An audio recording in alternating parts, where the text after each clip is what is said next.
사랑하는 우리 계명교회 청년부 모든 여러분들 반갑습니다. 월요일이 시작이 되었어요. 그래서 어쨌든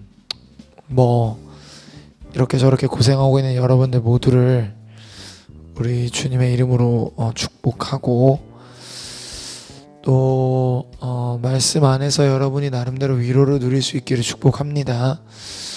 말씀 좀 바로 보도록 할게요. 이제 룻기를 좀 보려고 합니다.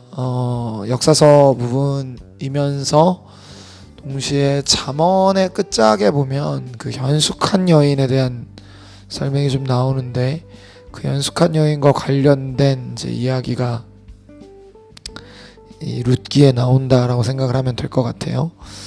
좀 보도록 하죠. 룻기 1장입니다. 1절과 2절까지만 좀 보도록 할게요.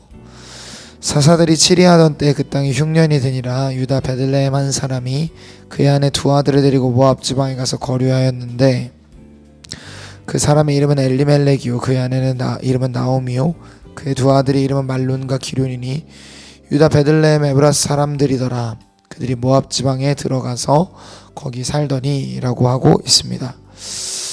좋습니다. 사사들이 치리하던 때라는 건 이 이야기가 이제 사사시대 때 일어났다라는 걸 보여줍니다.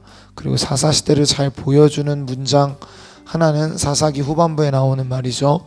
그때 이스라엘에 왕이 없으므로 실제로 통치자가 없기도 했고 이스라엘에서 하나님의 법이 존중이 되지 않던 때가 바로 이 사사시대라고 볼 수 있을 것 같아요. 그죠? 그런 관점에서 여러분들 볼 때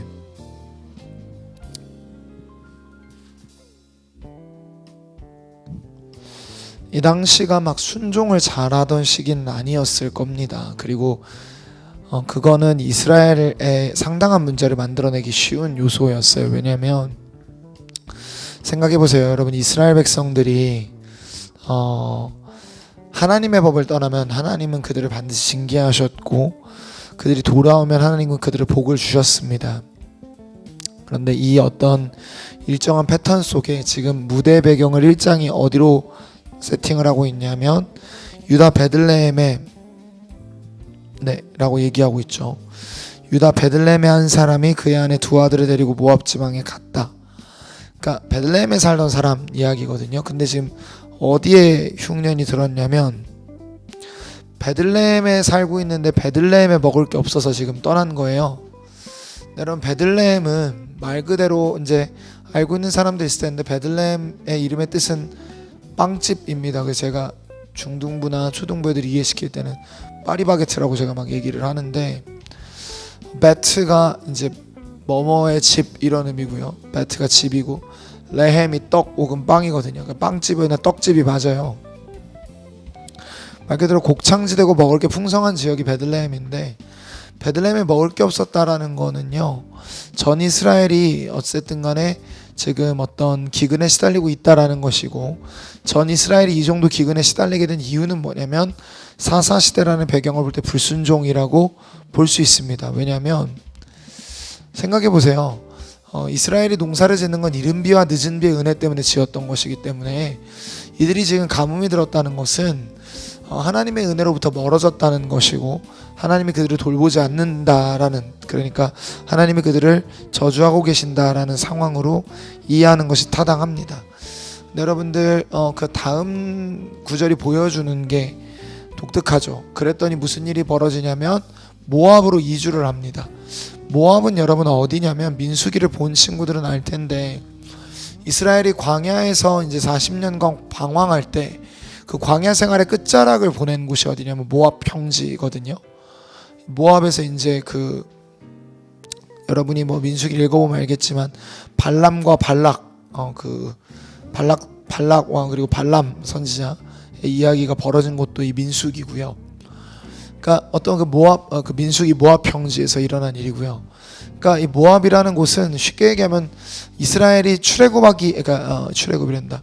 가나안 땅을 정복하기 이전 상태로 돌아갔다라는 거예요. 그러니까 영적으로 볼 때 퇴보했다라고 볼 수 있고 그 부분에서 하나 더 살펴볼 수 있는 건 뭐냐면 이스라엘의 그러니까 여러분 생각해 보세요.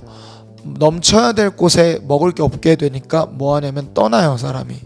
그리고 과거로 돌아가게 됩니다.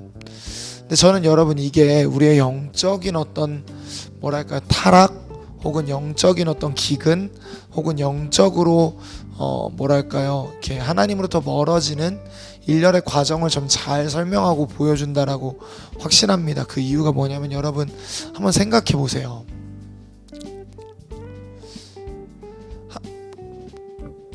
성전, 우리는 성전으로 부름받았는데 성전 안에 뭐가 없으면 이제 그게 성전으로서의 기능을 상실하냐면 말씀, 성령이시죠. 그러니까 성령은 우리를 포기하지 않으시는데 우리 안에 성령이 없는 듯한 어떤 삶의 열매들이 나타나거나 성령의 통치를 우리가 외면하거나 성령의 통치와는 상관없는 길을 걷거나 살아내게 되면 우리 마음이 성전인데 성전이라 불릴 만한 근거들이 사라지게 되잖아요.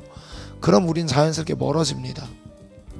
교회도 동일하지 않을까요? 교회 안에 말씀이 없고 교회 안에 기도가 없고 교회 안에 하나님의 법에 순종함이 없고 하나님을 두려워함이 없다면 글쎄요 그게 교회일까? 라는 말이 나오죠.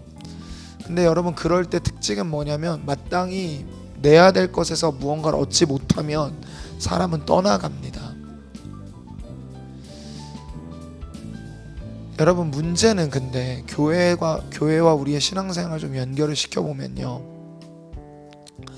교회 안에 말씀이 풍성하고 교회 안에 찬양이 풍성하고 교회 안에 은혜가 풍성하면 사람은 교회로 모이게 됩니다. 다 내일 살펴볼 건데, 근데 반대로 그러지 않으면 떠나가게 되는 것 같고요. 여러분 그와 유사하게 이 시대가 우리가 정의하고자 하는 여러 가지 얻고자 하는 것들이 다 너무나 이기적이고 다 너무나 나 중심적이기 때문에 우리가 또 교회에서 멀어지는 것 같아요. 성전으로 불리고 있는 여러분들, 그리고 교회로 불리고 있는 계명교회 청년부 안에는 담당 목회자인 저로서도 묻게 되는 것이 뭐냐면 말씀이 있는가, 기도가 있는가, 찬양이 있는가, 은혜가 있는가 묻게 되고, 오늘 특별히 성전으로 부름받은 여러분들 마음 안에는 은혜와 말씀과 하나님을 향한 경외와 두려움이 살아있는가를 묻게 되는 것 같습니다. 그게 없으면 여러분 우리는 그곳으로부터 멀어지게 되고 사람이 떠나가는 곳이 되게 됩니다. 그러니 여러분들 오늘은 어떻게 기도했으면 좋겠냐면, 이번 주 이제 우리가 또 행복나눔 축제 2주차로 모이잖아요.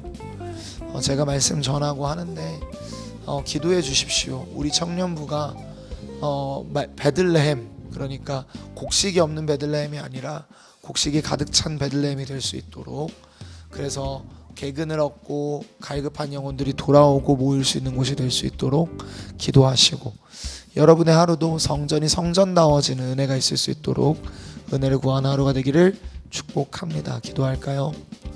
하나님, 룻기를 살펴보고자 합니다. 현숙한 여인 룻이 어떻게 하나님의 은혜를 나타냈는지를 살펴보려고 합니다.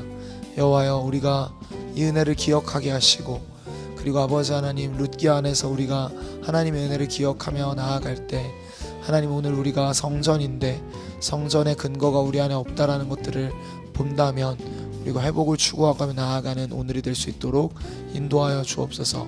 주 하나님께서 우리를 인도하실 것 믿고 감사드리며 예수님의 이름으로 기도했습니다. 아멘.